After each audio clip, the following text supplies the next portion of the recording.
tendre Père, dans la guérison de ton serviteur et de sa délivrance de la mort, ton serviteur Ézéchias faisait cette prière et déclarait ceci. Seigneur, c'est par tes bontés qu'on jouit de la vie. C'est par elles que je respire encore. Tu me rétablis, tu me rends à la vie. Voici ce que ton serviteur avait déclaré. Nous bénissons ton Saint-Nom parce que c'est toi qui manifestes tes bontés. Et tes bontés, notre Dieu, nous donne, Seigneur, la vie. Et nous glorifions, Père éternel, ton Saint-Nom de ce que tu as encore manifesté tes bontés envers nous ce matin. Et nous voulons, notre Dieu, t'être reconnaissant. Que toute la gloire revienne à toi seul. Nous voici encore au devant de toi. Tu nous as rétablis et Seigneur, tu nous as rendu la vie. Pas pour que notre Dieu, nous jouissons seulement de tes bienfaits, mais que Seigneur, nous soyons toujours dans ta présence et écouter tes conseils par tes paroles que tu nous donnes chaque jour. Voici pourquoi nous sommes encore ce matin au devant de toi pour t'écouter, notre Dieu. Nous prions pour que Père éternel, tu nous enseignes encore ce matin dans le nom puissant de Jésus. Amen. Bonjour frères et sœurs, que la grâce et la paix du Seigneur reposent sur tout un chacun et que sa puissante main soit vraiment notre partage. Nous voici encore dans la présence de Dieu pour écouter la parole vivante de l'Éternel. Avant d'écouter cette parole, nous allons passer un moment de louange pour que notre esprit soit rafraîchi pour une bonne réception de la parole. Soyez bénis et nous passons à la louange. Que le Seigneur soit glorifié. Voici, c'est parti pour la louange. Soyons tous bénis au nom de Jésus. Jésus est mon ami de tous les jours. Jésus est mon ami de tous les jours. Jésus est mon ami de chaque instant. Jésus est mon ami de tous les jours. Oh, Jésus est mon ami de tous les temps. Jésus est mon ami de tous les jours. Jésus est mon ami De tous les jours. il est mon ami. De tous les Jésus temps. est mon yaya, De tous les jours. il est mon ami. De tous les Jésus temps. est mon ami, De tous les jours. il est mon ami. De tous les temps. Quand les diables m'attaquent, il est là pour me défendre. Quand le diable m'attaque, il est là pour me défendre. Quand les diables m'attaquent, il est là pour me défendre. Quand le diable m'attaque, il est là pour me défendre. Oh Dieu créateur, tu es digne des louanges. Dieu créateur, tu es digne de louange. Oh Dieu créateur, tu es digne des louanges. Dieu créateur, tu es digne de louange. De la pauvreté, il m'amène à la richesse. De la pauvreté, il m'amène à la richesse. De la pauvreté, il m'amène à la richesse. De la pauvreté, il m'amène à la richesse. Oh roi des nations, l'or et l'argent t'appartiennent. Roi des nations, l'or et l'argent t'appartiennent. Oh roi des nations, l'or et l'argent t'appartiennent. Roi des nations, l'or et l'argent t'appartiennent. Oh loué, loué, loué, loué, loué, loué, ah loué, loué, loué Jésus, loué, loué, loué, loué, loué le roi, loué.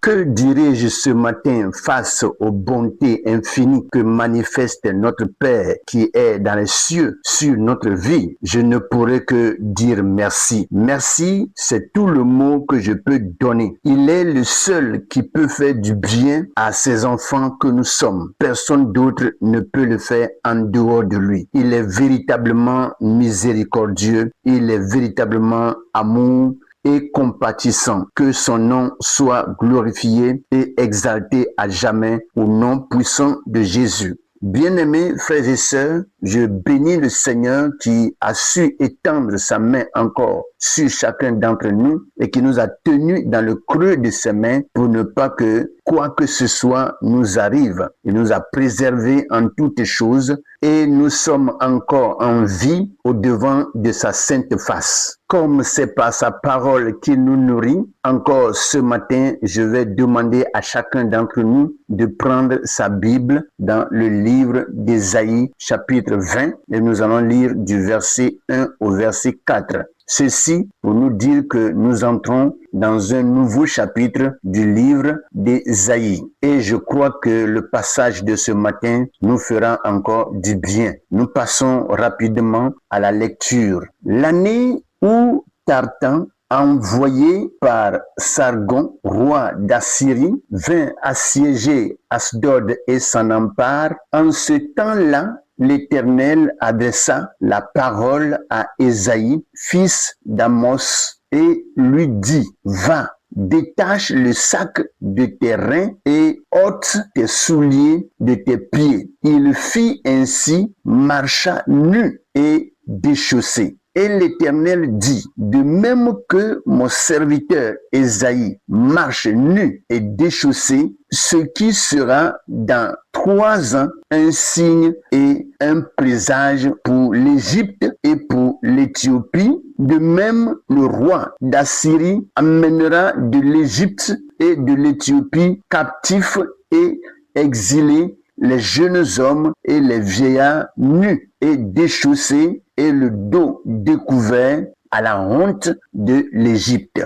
Voici le passage par lequel le Seigneur va nous enseigner encore ce matin et éveiller l'esprit de chacun d'entre nous. Que son nom soit béni. Le thème de notre méditation ce matin s'intitule « Un signe qui choque pour réveiller ». Dans ce passage de ce matin, Dieu demande au prophète Ésaïe un acte inhabituel et déroutant. Marcher dénudé devient un message prophétique.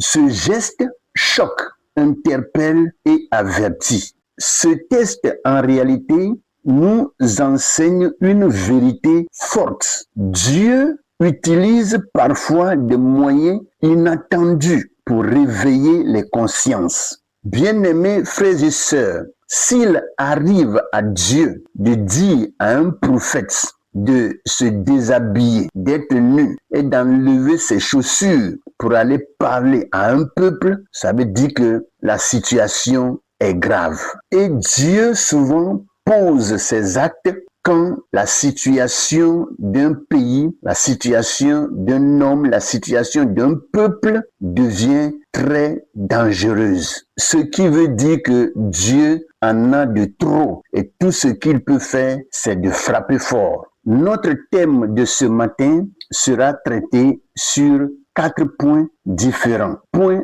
1. Dieu parle parfois par des actes puissants. Point 2. Le message de Dieu peut déranger. Point 3. Les faux appuis mènent à la honte. Et le point 4. Dieu avertit avant d'agir. Après le développement de ces 4 points, nous allons passer à une conclusion qui nous conduira à une prière qui nous amènera ainsi à la fin de notre méditation de ce matin. Nous remontons rapidement au point 1 pour commencer notre méditation d'aujourd'hui. Dieu parle parfois par des actes puissants. Dans notre passage d'Ésaïe chapitre 20, le verset 2, nous pouvons lire ceci. Il fit ainsi marchant nu. Dieu ne parle pas seulement par des paroles, mais aussi par des actions visibles.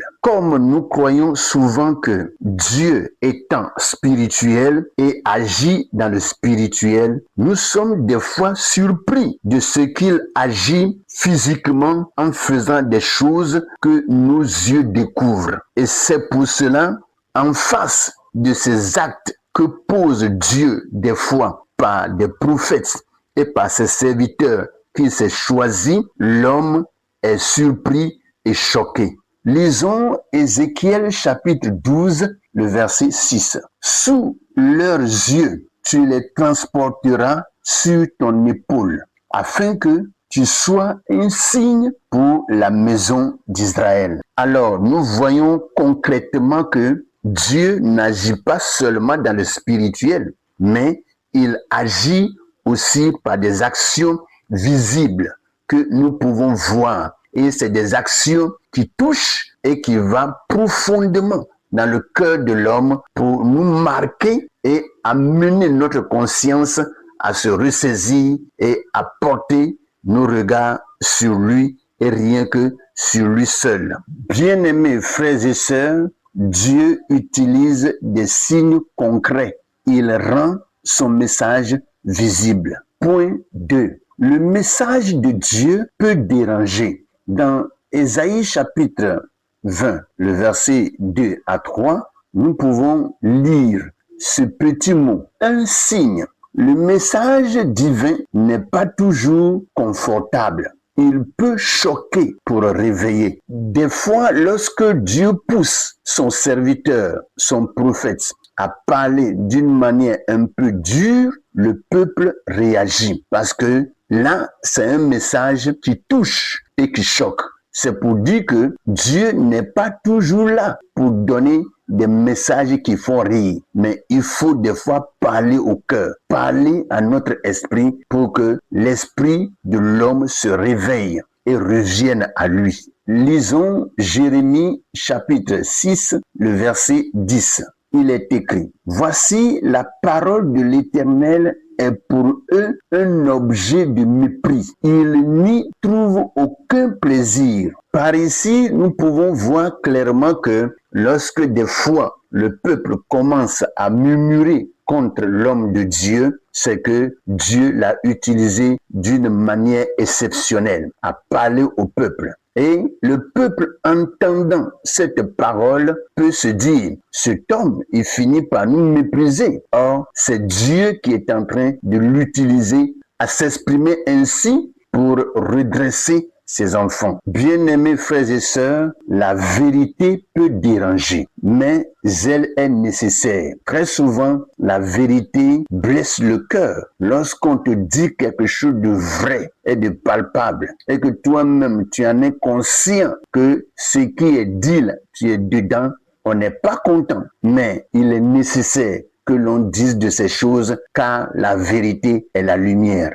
Les faux appuis mènent à la honte. Dans Ésaïe chapitre 20, le verset 4, nous pouvons lire cette portion de l'écriture. À la honte de l'Égypte. Ceux qui se confient en la puissance humaine seront humiliés. La sécurité humaine ne tient pas. Dans le caractère de l'homme, il y a ceci que nous manifestons très souvent. Lorsque nous sommes attachés à ce qui est faux et que quelqu'un vient démontrer de A à Z que ce à quoi on est accroché n'est pas du tout bon, vous allez voir, celui à qui on a dit cela va s'abattre, il se décourage. Et c'est des fois, c'est des gens qui quittent l'église et disent qu'on leur a mal parlé. Or, pourtant, le pasteur n'a pas mal parlé, c'est la vérité qui est sortie de sa bouche, la vérité que Dieu a mise entre ses dents et déclarée par la langue que Dieu utilisait. Lisons Psaume chapitre 20, le verset 8. Ceux-ci s'appuient sur leurs chars, ceux-là sur leurs chevaux. Nous invoquons le nom de l'Éternel, notre Dieu. Comprenons par là que la vraie sécurité est en Dieu. Quel que soit ce que nous prenons pour nous protéger, pour assumer notre sécurité, une fois que ce que nous faisons n'est pas de Dieu, sachons que c'est une fausse protection. C'est seul Dieu qui assume notre sécurité et qui nous protège. Le reste tombe et rien ne peut résister devant lui. Point 4. Dieu avertit avant d'agir. Ésaïe chapitre 20, le verset 3. Nous pouvons lire ces deux mots. un signe, un présage. Avant le jugement, Dieu avertit. Il donne une chance de se préparer. Bien-aimés frères et sœurs, souvenons-nous que dans Amos chapitre 4, le verset 12, Dieu nous dit très bien de nous préparer à sa rencontre. Ce qui est en réalité un avertissement très fort que Dieu donne à chaque instant à ses enfants pour ne pas qu'ils soient surpris. Lisons Amos chapitre 3, le verset 7. Car le Seigneur l'Éternel ne fait rien sans avoir révélé son secret à ses serviteurs, les prophètes. Bien-aimés frères et sœurs, Dieu nous aime de trop. Pour ne pas nous cacher certaines choses, il passe par ses prophètes pour nous avertir, nous mettre en garde et nous amener à nous préparer avant qu'il n'agisse. En toute réalité, Dieu ne surprend personne.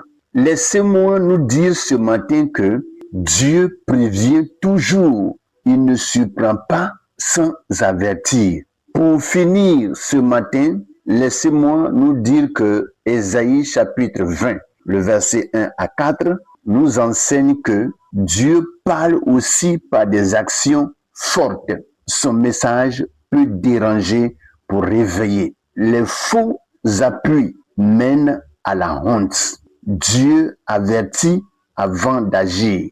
Ce passage nous appelle à être attentifs aux avertissements de Dieu, ne pas ignorer ses signes, placer notre confiance en lui seul. Que le Seigneur nous bénisse. Passons à la prière. Seigneur Dieu vivant, ouvre nos yeux pour voir tes signes et nos cœurs pour entendre ta voix. Ne permets pas que nous ignorions tes avertissements, mais conduis-nous dans ta vérité. Détourne-nous des faux appuis et apprends-nous à dépendre de toi seul au nom de Jésus. Amen. Voici par cette courte prière, nous finissons ce matin notre méditation de ce jour. Mais j'encourage chacun d'entre nous à porter nos regards sur les passages qui ont été donnés et que nous donnions la place à Dieu de nous enseigner davantage. Que le Seigneur nous bénisse